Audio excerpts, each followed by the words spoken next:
Exclusive coverage of the Slick 5500 on the Nashville Network is brought to you by Napa. We keep America running.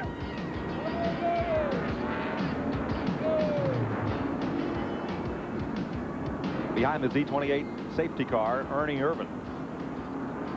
Up to the front, rather Sterling Marlin up to the front, Dick Trickle.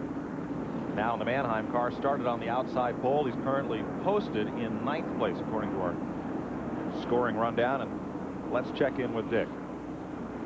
Dick, this Mike Joy up at TNN. Looks like he got off to a real good start there and having some fun out there. Ted for the Mannheim crew's really done a good job. We had to fix a little ricochet off the wall yesterday, and we just started out just a hair loose, but we're real close here. All right, 1 to go. Good luck. We'll check with you later.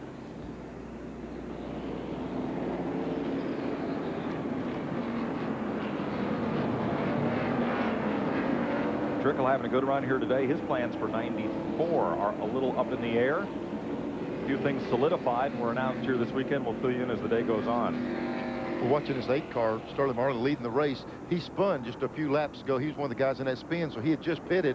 He did not pit on this caution. This is the way he took the lead. Just a few laps ago, he came in and put those other tires on, so he's going to stay out. A look at Dale Earnhardt, who after that lengthy pit stop posted in 16th position. Kyle Petty, who has come up to 8th spot from 27th on the starting grid. Marlin's the leader. Irvin is 2nd. Elliott 3rd, and this man, Mark Martin, rides in 4th. Getting set to go racing here. Boy, the restart all the way into the front straightaway here, not up in turns 3 and 4, and we are back under green. Sterling Marlin's been running very well since the very start of this race today.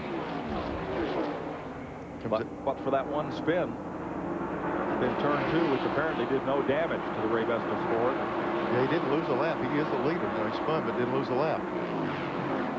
Here comes Elliott on the outside. There's Marlin way up the racetrack. Goodbye. Yeah, you know, when those guys are sitting on new tires around you, and you've got some used ones, there's just almost too much edge you can overcome. So now Mark Martin with onboard telemetry shows you what they turn for speed and RPM here at Phoenix.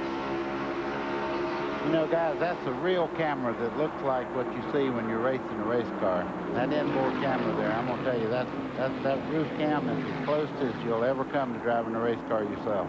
You know, I saw 87, 88 down the back. It shouldn't be as much down this front straightaway. It looked like 85, 86. The back straightaway, you get a little bit more RPM. Jack Roush does not mind twisting those motors, that kind of RPM. Loves to listen to that dyno hum. Boy, that car, 28 car, is flying down the straightaway. He went to the outside, the inside. He's looking everywhere to try to get by Mark Martin right now. Ernie Irvin is 8th in the points, just 28 back of Kyle Petty. He's looking for 5 bonus points right here.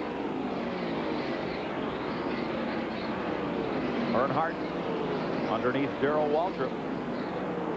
Boy, Darrell got to run up off that corner. About a half car length lead there. 13th place is this battle.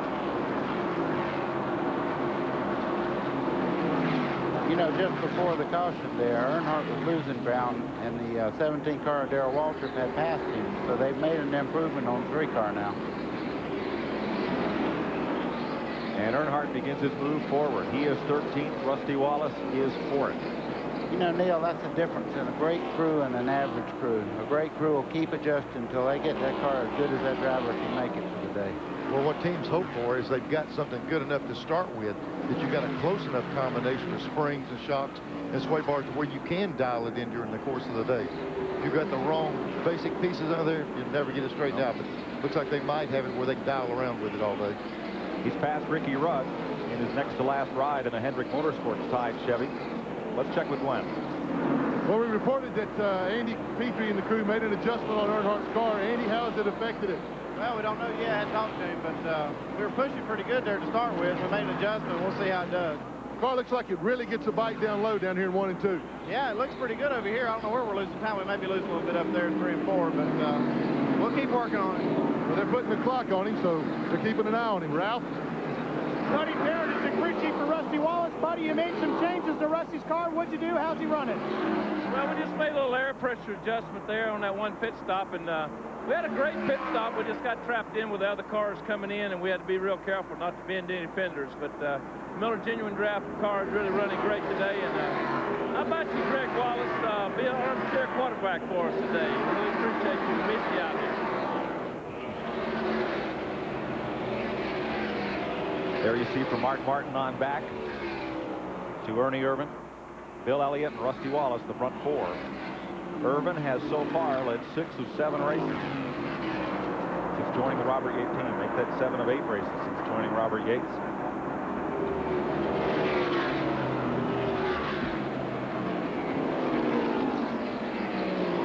See that Mark Martin moved out about 5 or 6 car lengths ahead of Ernie Irvin. Ernie's car is running great down the straightaway, but that 6th car is really getting around this racetrack. The corner speeds are phenomenal right now. You know, it's not unusual to see all these Fords running up front. At Phoenix, the last 5 races, 4 of them's been Fords.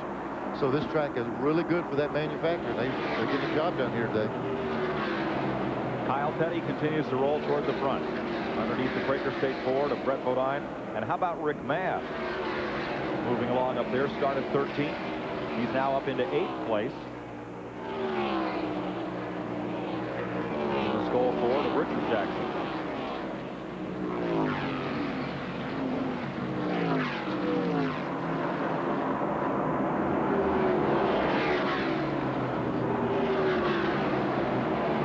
Petty closing in on Sterling Marlin.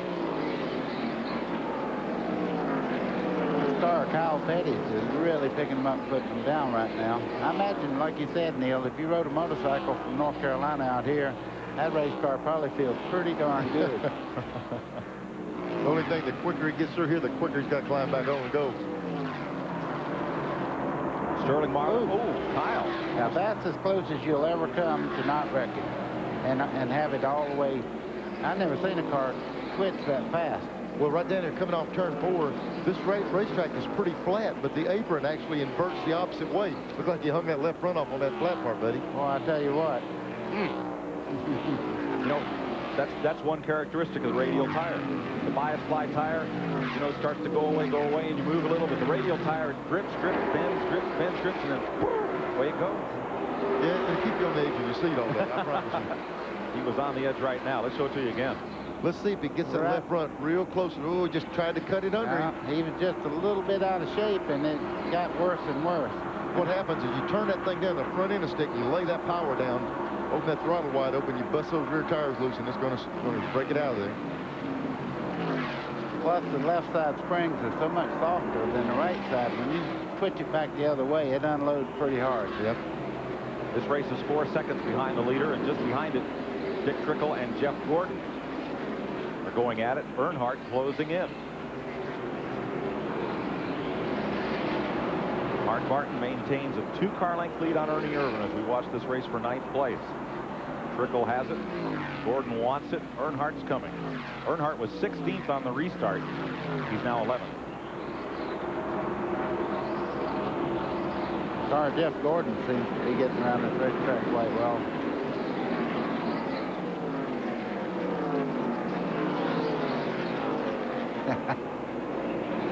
Gordon taking a look on the inside of Trickle right there. That's what's so misleading about this track. You say, well, I'm under the guy. Well, that's good. Get under him, but you're not going to go by. They get such a good bite on that thing on that outside. The car just jumps off the corner. Talk about a bite. Look at Earnhardt, how much he's closed in 1 lap on these cars.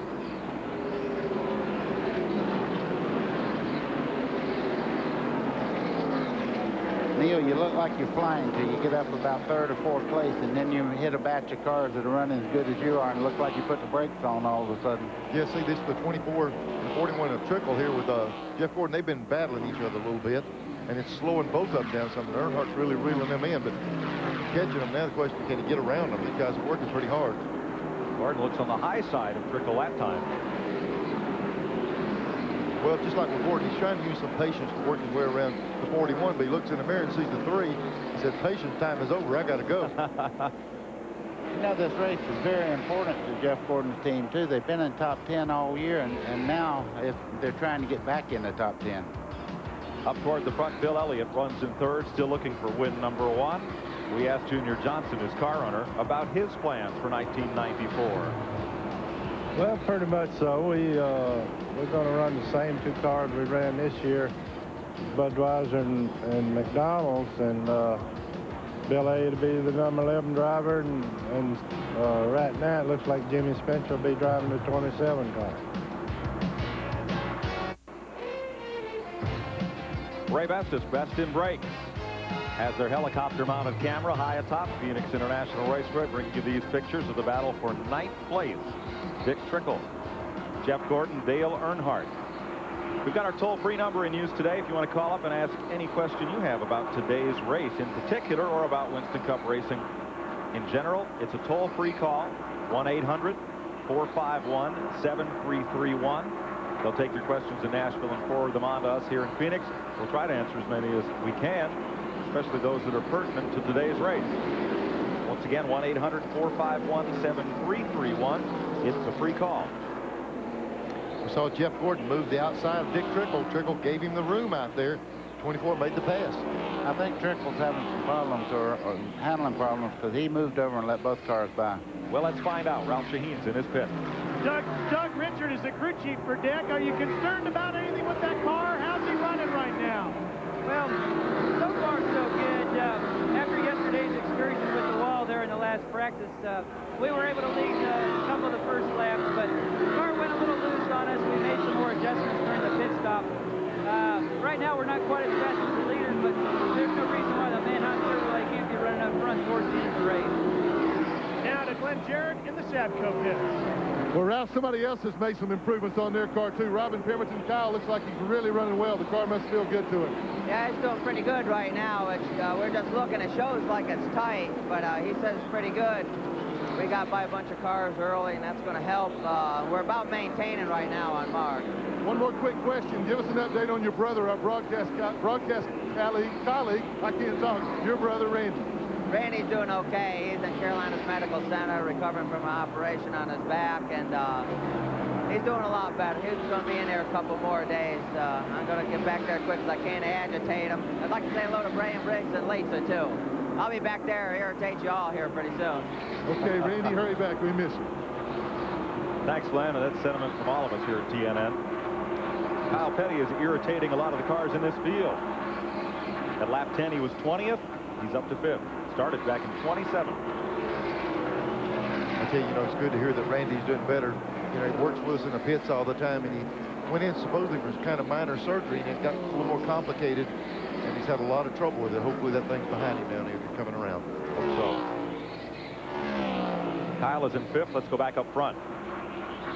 Mark Martin. Does he know any other way to run that car than wide, flat open all the time? I can tell you, he's running very, very hard right now with 28 cars right there with him. This is a real tight race, the first 3 cars.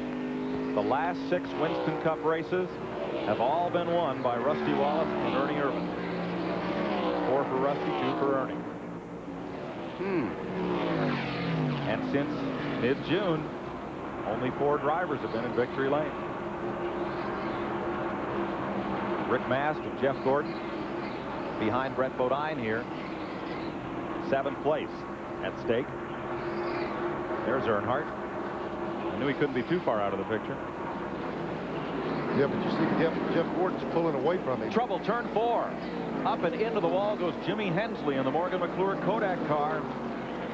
Yellow is out.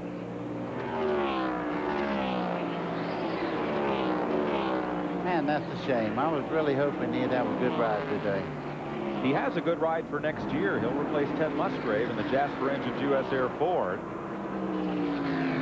Didn't see if there was contact. He just went into a snap spin, spun around, and got up and into the concrete.